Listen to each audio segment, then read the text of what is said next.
Hello guys, welcome to our YouTube channel. तो आज हम करेंगे practice set 21 standard 7 chapter 4 angles and pairs of angles. ठीक है, 20 तक हमने आपको ऑलरेडी कंप्लीट करा दिया। प्लेलिस्ट में जाइए, सर्च कीजिए, आपको सब कुछ अवेलेबल होगा। क्लियर है? विदाउट लेट स्टार्ट करते हैं। Interior angles of a triangle, exterior angle of a triangle, the property of a exterior angle of a triangle, ये पढ़ना है। ठीक है, आज का टॉपिक है हमारा। तो देखिए, interior angle of a triangle. अब ये इंटीरियर एंगल, एक ट्रायंगल के जो तीनों एंगल होते हैं, तीनों का सम कितना होता है पता होना चाहिए, आपने पहले बहुत पढ़ा है ना। तो वो तीनों का सम क्या होता है? ऑलवेज 180 डिग्री होता है। चाहे वो ट्रायंगल आपका ऐसा हो, ऐसा हो, ऐसा हो, किसी भी शेप में हो, किसी भी शेप में हो, ये जो तीनों एंगल है, तीनों एंगल का सम करने पर आपका जो भी आंसर आएगा वो ऑलवेज 180 डिग्री होगा। बिठा लो माइंड में, आपको पता ही होगा, याद रखना। ठीक है, तो चलो इसे हम एक सिस्टमेटिक बना के दिखाते हैं। इंटीरियर ऑफ एंगल ऑफ ये ट्रायंगल है, इसको interior of angle of polygon भी बोल सकते हैं। पॉलीगॉन किसे कहते हैं पता है क्या आपको? Polygon, polygon in the sense ऐसा स्ट्रक्चर जो कि चार अगर इस तरह से है। ठीक है, ये भी आपका एक पॉलीगॉन है, ये भी आपका एक पॉलीगॉन है, and this is also your polygon, this is also your polygon. अब आपको समझ में नहीं आ रहा होगा कि पॉलीगॉन की, पॉलीगॉन मतलब जो सब साइड से जॉइन होते हैं, जहां से फिर बाहर निकलने का स्पेस नहीं होता। अगर ये आपका ये खुला है तो ये this is not your polygon. Clear है? आप समझ में आया पॉलीगॉन? देखो सब तरफ से पूरा क्लोज्ड फिगर जो होता है वो पॉलीगॉन कहलाता है। पॉलीगॉन क्लियर हो गया? तो एक ट्राइंगल जो है ये भी आपका पॉलीगॉन है, ये क्वाड्रिलेटरल है, ये भी पॉलीगॉन है, हेक्सागॉन, पेंटागॉन, जो कुछ भी है सब कुछ आपके पॉलीगॉन है। क्लियर हो गया? पॉलीगॉन किसे कहते हैं? तो देखो, interior angle of a triangle ये पढ़ना है हमें। तो interior angle of a triangle हमेशा पता होना चाहिए। देखो ये एक आपका ट्रायंगल है, हम एक सिंपल ट्रायंगल बना रहे हैं। ठीक है, तो इसे नाम दे देते हैं एंगल ए पी सी। ठीक है, देखिए एक ट्रायंगल में ऑलवेज 3 एंगल होते हैं, ये तो आपको पता है, 3 एंगल होते हैं। और ये जो है ना, angle A plus angle B plus angle C is equal to 180 degree होता है। एक ट्रायंगल के तीनों एंगल के sum is equal to 180 degree, मतलब एक ट्रायंगल का मेजरमेंट 180 डिग्री का होता है। ये बात क्लियर हो गई? ठीक है, interior of angle of the triangle आपने समझ गए। तो आप इसको कैसे लिख सकते हैं? ऐसा भी लिख सकते हो, या तो फिर measurement of angle A B C. ठीक है, angle A B C plus measurement of angle B C A, measurement of angle B C A plus measurement of angle C A B, measurement of angle C A B is equal to 180 degree. या तो simple तरीके से ऐसा लिख सकते हो। ठीक है, आगे ना आपका देखो, ए बी सी ए या ए बी सी जो भी करो, एंगल, ये 3 एंगल को आपको बताना है, angle A, angle B, angle C, ये तीनों का प्लस करने पर आपका कितना आएगा? Total 180 degree. चाहे किसी भी तरह का ट्रायंगल हो, आपको इससे कोई इफेक्ट नहीं होना चाहिए कि ये ऐसा और ऐसा है। ठीक है, यहाँ भी तीनों का क्या होगा? मेजरमेंट 180 डिग्री ही आएगा। याद रखना, ट्रायंगल के तीनों एंगल का सम करने पर हमको कितना मिलेगा? 180 डिग्री ही मिलेगा। तीनों ट्रायंगल के तीनों एंगल 180 डिग्री के इक्वल होते हैं। क्लियर हो गया? ये इंटीरियर एंगल आपका कंप्लीट। ठीक है, तो ये 180 डिग्री आपको समझ में आ गया। अब देखिए exterior angle of the triangle. ये एक्सटीरियर क्या होता है? इंटीरियर मतलब अंदर का, एक्सटीरियर मतलब बाहर का। एक ट्रायंगल को अगर हम एक्सपेंड करते हैं, देखिए ये जस्ट लाइक ये आपका ट्रायंगल है। ठीक है, यही वाला ट्रायंगल बना रहे, ए बी एंड सी। ठीक है, हमने ये एक ट्रायंगल बनाया। अब देखिए ये तो 3 है, ये आपके इंटीरियर ऑफ द ट्रायंगल है। हम exterior of the triangle of a triangle बोला, एक ट्रायंगल का एक्सटीरियर। तो देखो अगर ये बी सी को हम थोड़ा सा एक्सपेंड कर दें, इसे हम डी नेम दे देते हैं। ठीक है, तो यहाँ पर एक एंगल फॉर्म होता है क्या? आपको सीन हो रहा है एक एंगल, देखिए ये एक एंगल फॉर्म हुआ, एंगल ए सी बी। ठीक है, क्या बना? Angle A C D is your exterior angle बन गया। This is your exterior angle on triangle A B C. Triangle A B C में एक्सटीरियर एंगल क्या बना? ए सी डी बना कि नहीं? अच्छे से ध्यान दो, ट्रायंगल ए बी सी में आपका एक्सटीरियर एंगल क्या बना? ए सी डी। अब ध्यान दो, ये एंगल ए सी डी जो बना है आपका, हाँ, angle A C D equal तो नहीं बोलेंगे, है ना, इक्वल नहीं है। Angle A C D on A B C, A B C triangle जो है उसमें आपका एक्सटीरियर एंगल क्या बना है? ए सी टी। ये क्लियर हो गया? तो आप क्या करेंगे? आउटसाइड है ना, आउटसाइड ऑफ द ट्राइंगल है, तो angle A C D is formed, ध्यान दो अच्छे से, विच लाइज, लिख सकते हैं ना, आउटसाइड ऑफ ट्राइंगल ABC। आप ऐसे लिख लोगे ना तो ज़्यादा क्लियर हो जाएगा, है ना। Angle ACD is form which lies outside of triangle ABC, ABC के आउटसाइड में बना है। क्लियर हो गया। चलो अब देखो क्या करना है, ये आप इस लाइन पे देखो, एंगल ABC एक ट्राइंगल है और ये आपका एक एंगल है। अब हमें सिर्फ इस लाइन को देखना है, जो हमने एक्सपांड किया ना, इस लाइन पे देखो, ये इस लाइन पे आपके दो एंगल बन रहे हैं, इसको छोड़ दो, ठीक है। इस लाइन को अभी छोड़ दो। देखो ये एक लाइन है, ये दो पार्ट में कट हुआ, ये 1 और 2, ठीक है। तो एक आपका ट्राइंगल के अंदर का है एंगल और एक आपके ट्राइंगल के बाहर का है, जिसको कि हमने 1 नेम दिया। तो ये दोनों भी एक ही लाइन पे है, ठीक है, मतलब ये लीनियर पेयर बनाते हैं। हम कह सकते हैं कि ये एक लीनियर पेयर है। कौन सा? Angle ACD and angle ACB is a linear. Angle ABC मत बोल देना, आप इस एंगल की बात करें, क्योंकि ये दोनों ज्वाइन हुए हैं, ठीक है। इस लाइन पे ये दोनों ज्वाइन हुए हैं, तो आप क्या बोलेंगे? Angle ACD and angle ABC। तो दोनों भी क्या होंगे? Angle ACD plus angle ACB is equal to कितना होगा? लीनियर पेयर भी आपका 180 डिग्री का होता है, ये आपको पता होना चाहिए, ठीक है। ACD plus ACB, ACD ACB क्यों ले रहे हैं ऐसा? देखो ये AC आपका कॉमन है ना, ये कॉमन एंगल है जिसको कि एडजेसेंट बोलते हैं। देखो ये कॉमन रे जा रही है, जो कि 2 सेपरेट पार्ट में क्या किया है, इसने डिवाइड किया है एंगल को। तो ये एक ट्राइंगल के अंदर का एंगल कहलाएगा और एक ट्राइंगल के बाहर का एंगल है, ठीक है। लेकिन हमें क्या है, ये लीनियर पेयर बना रहा है, मतलब ये दोनों मिलके 180 डिग्री होंगे। ये दोनों का सम कितना बनेगा? 180 डिग्री का। क्लियर, समझ में आ रहा है आपको? आ रहा, ठीक है। तो अब देखो ये हमने एक्सपांड किया, इसलिए आपको ये समझ में आया। अब देखो आप क्या बोलोगे कि क्या खाली इसे ही एक्सपांड करना है, इसे ही एक्सपेंड करेंगे क्या? नहीं, देखो खाली इसे ही एक्सपेंड करने की जरूरत नहीं। हम क्या कर सकते हैं, देखो यहां बताते हैं आपको। हमने अभी इसे एक्सपेंड किया, ठीक है। ये हम ABC अंदर लिखते हैं यार, थोड़ा बाहर के लिए स्पेस अच्छा रहेगा, ठीक है। ये ABC हमने अंदर लिखा। अब देखो हमने क्या किया, ये आपका बनाया ये एक एंगल, जो कि आपका ये लाइन क्या था? D। क्लियर है। अभी क्या कर सकते हैं, इसे भी एक्सपांड कर दीजिए। चलो अब इसे E नेम दे देते हैं, ये जो रे जा रही है इसे E नेम देते हैं। तो अब कौन सा एंगल बनेगा आपका? देखो यहाँ पर एक एंगल बनेगा, बन रहा है, यहाँ एक एंगल बनेगा, ये एंगल बनेगा। तो क्या होगा? ये एक्सटीरियर एंगल है, ये exterior angle EAB। EAB is exterior on ABC होगा। EAB is exterior on ABC, और इधर से भी एक्सपेंड हो सकता है, ठीक है। इधर से एक्सपेंड होगा तो आपका ये बन रहा है। क्लियर है। इधर से एक्सपेंड होगा तो क्या बनेगा? इसे F नेम दे दिया चलो हमने, तो FBC क्या बना आपका? FBC किसमें? On triangle ABC। यहां तक समझ में आया? मतलब हमें क्या कर रहा है, एक्सटीरियर ऑफ जो ट्राइंगल है, आपका जरूरी नहीं कि एक ही साइड से बने, लेकिन अब एक्सटीरियर ऑफ द ट्राइंगल और बनता कैसे? देखो हम इसे क्या इधर ही आप एक्सपेंड कर सकते हैं क्या? नहीं, इधर से भी हम इसे एक्सपेंड कर सकते हैं, ठीक है। और ये जो लाइन है इसे इधर भी एक्सपेंड किया जा सकता है, ये जो लाइन है इधर भी एक्सपेंड किया जा सकता है। तो अब एक्सपेंड करेंगे तो हमको कितने एंगल मिलते हैं? देखो जस्ट इसकी ये देखिए वर्टिकल, ये इसके एक साइड मिल रहा, इधर का हमको क्या देखेंगे, ये हमें साइड मिल रहा, और इधर जस्ट इसका ये साइड मिल रहा। तो बताओ आपका exterior angle of a triangle, एक ट्राइंगल में एक्सटीरियर एंगल कितने बनेंगे आपकी? बताइए। 1 2 3 4 5 6 नाम लिख दे। 1 2 3 4 5 एंड 6 एक्सटीरियर एंगल बन रहे हैं आपके। अगर इस लाइन को पूरा एक्सपेंड करते हैं, ये सब लाइन को तो हमें देखिए 2 एक्सटीरियर एंगल सब तरफ मिलते हैं। हाँ एक चीज है, आप ये भी पूछ सकते हो कि ये भी तो आपका एक एंगल है, ऐसा पूछ सकते हो। ये भी आपका एक एंगल है, ये भी पूछ सकते हो। ये भी एंगल है, ये भी पूछ सकते हो। बट नो, ये आपका एंगल नहीं है। एक्सटीरियर ऑफ द एंगल्स किसको बोलते हैं? जो कि इंटीरियर ऑफ द एंगल को टच करते हैं। ये जो ट्राइंगल है ना, ये जो ट्राइंगल है उसको टच करते हैं। तो देखिए ये जो एक्सटीरियर ऑफ द एंगल, देखो ये यहाँ से टच कर, यहाँ से कोई टच होता क्या? ये तो ये दोनों भी अलग है ना, ये दोनों भी अलग है। यहाँ से तो ये लाइन टच हो रही है, इस ट्राइंगल के कोई पार्ट को टच कर रहा क्या? नहीं, ठीक है। तो ये आपका एक्सटीरियर ऑफ द एंगल नहीं होगा। याद रखना, बहुत ज्यादा याद रखना, एक्सटीरियर एंगल ऑफ ट्राइंगल आपका यहाँ नहीं होगा।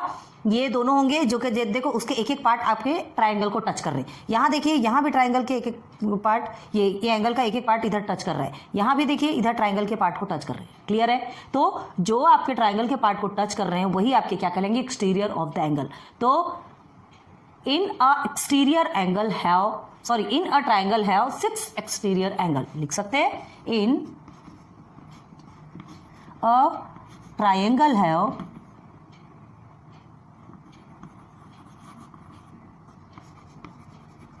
6 एक्सटीरियर एंगल। चलो यहां तक ये बात समझ में आ गई आपको। एक ट्रायंगल में 6 एक्सटीरियर एंगल होते हैं, ये समझ आ गया। एक्सटीरियर एंगल भी समझ में आ गया। नहीं समझता डबल से बताते, कोई टेंशन नहीं। देखो एक ट्रायंगल है, हमने इसे एक्सपांड किया तो क्या होगा, हमें ये बाहर एक एंगल बना हुआ मिला, तो ये एंगल क्या है, एक्सटीरियर एंगल ऑफ ABC। ठीक है, अब हम क्या देखना है, ये आपका ये जो है इसे एक्सपांड जिसे किया तो ये एक लीनियर पेयर बना रहा, मतलब ये 180 डिग्री बना रहा। लीनियर पेयर ऑलवेज भी 180 डिग्री का होता है। ठीक है, तो क्या होगा, ये 180 डिग्री बना रहा है, मतलब क्या लिखेंगे हम, ACB। ठीक है, angle ACB plus angle ACD is equal to 180 degree. Clear है, आप इसको ट्रायंगल बोल देना, मतलब हमने ये दो एंगल में देखा। इस लाइन को आप अगर हटाते हो तब देखो आपका ये एक कॉमन लाइन आ रहा है, एक और ये दो बना है, हमने 1 और 2 नाम ऑलरेडी दे के रखा है। ठीक है, तो ये आपके दो क्या बन रहे हैं, सेपरेट एंगल बन रहे हैं। तो इस लाइन पे जो दो सेपरेट एंगल, जिसका कि ये कॉमन लाइन है, कॉमन रे में सेपरेट दो एंगल बन रहे हैं, तो उसका मेजरमेंट ऑलवेज कितना रहता है, लीनियर पेयर में ऑलवेज आपको 180 डिग्री का होता है, जो स्ट्रेट एंगल बनाते हैं। ठीक है, तो एक ट्रायंगल में आपको ये जो लीनियर पेयर बना, ये दोनों भी, ये लीनियर पेयर जो दो एंगल बने वो 180 डिग्री के हो गए, तो ACB plus ACD is equal to आपका 180 डिग्री हो गया। ठीक है, और क्या देखा हमने, यहां पर देखा कि हम इसे एक्सपांड कर देंगे। अभी तो एक साइड एक्सपांड करके बताया, फिर आपका कंफ्यूजन दूर करने के लिए हमने पूरा का पूरा एक्सपांड कर दिया। ठीक है, देखो अगर इसे यहां से एक्सपांड करते तो इसे हम मिलता है जो कि यहाँ मिला, देखो यहाँ पे गंदगी नहीं करते, नहीं तो ये भी गलत हो जाएगा, ये भी गलत हो जाएगा। ठीक है, तो देखो हमने पूरा का पूरा एक्सपांड किया, तो हमें दो एंगल सब तरफ मिल गए, दो एंगल सब तरफ मिल गए। तो in a triangle have 6 exterior angle, ये चीज को याद रखो प्लीज। ठीक है, अब चलो the property of a exterior angle of a triangle. अब इसकी प्रॉपर्टी पे जाते हैं, बहुत सारी चीजें आपको बता दी हमने। ठीक है, अब इसकी प्रॉपर्टी क्या है, तो देखो इन द फिगर एक ट्रायंगल बनाते हैं, ये P Q एंड R, ये एक ट्रायंगल बना आपका। ठीक है, तीनों भी एंगल आपको पता है कि तीनों का सम कितना होता है, एक ट्रायंगल 180 डिग्री का होता है, तो तीनों का सम मिला के कितना होगा, 180 डिग्री होगा। ठीक है, अब देखिए एक एक्सपांड करते हैं हम और यहाँ पर S बनाते हैं, तो ये क्या हो गया आपका, angle PRS is the exterior angle of a triangle PQR। ठीक है, एंगल हियर, एंगल PRS, फिर से समझा रहे, ध्यान दो, यहां समझा दिए, फिर से समझा रहे, angle PRS is a exterior angle of triangle PQR। एक चीज समझ में आ गई। ठीक है, अब देखो अदर टू ट्रायंगल, अब देखो हमारा क्या हुआ, ये जो है PQR का क्या हुआ, PQR के ट्रायंगल का एक्सटीरियर एंगल बना। ठीक है, अब ये जो लीनियर पेयर है ना, ये जो लीनियर पेयर है, हाँ ये देखो, ये जो बचा हमने क्या किया, ये और ये, अब इसे और इसे देखो, सिर्फ इसे और इसे देखो, ये दो एंगल को इसको छोड़ दो। ठीक है, तो ये हमारा लीनियर पेयर बना, तो हम क्या लिखेंगे, PRS हियर, एंगल PRS है ना, प्लस एंगल PRQ, सिर्फ ये दोनों एंगल को देखो, angle PRQ is equal to 180 degree. Why reason लिखेंगे क्या है, देखो एक सीधी लाइन पे, इसलिए तो क्या लिखेंगे यहाँ पे, angles in a linear pair, linear pair.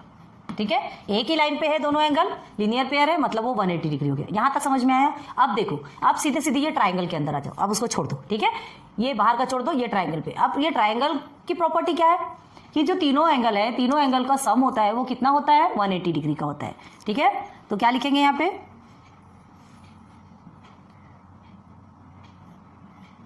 And angle P, direct हम लिखते हैं, direct angle P plus angle Q plus angle R is equal to क्या होगा आपका, 180 डिग्री।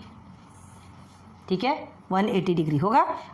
अब इसे आप PRQ भी लिख सकते हो यहाँ, क्योंकि ये आपको ऑलरेडी ऐसा बना हुआ मिला। देखो यहाँ P और Q आपका अलग है, ये एक एंगल बना और ये एक एंगल बना, है ना, तो angle P plus angle Q plus angle PRQ, angle PRQ is equal to कितना बना आपका, 180 डिग्री। देखो ये आपका फर्स्ट ले लो, ये आपका सेकेंड ले लो। ठीक है, एक समझ के चलो। हमें क्या भैया, ये angles in a linear pair है, इसके कारण 180 डिग्री। अब ये 180 डिग्री क्यों है? Angle P plus angle Q plus angle PRQ, ये वाला एंगल, ठीक है, PRQ is equal to 180 degree. क्यों है? The sum of the measures of 3 angles of a triangle, the sum of the measures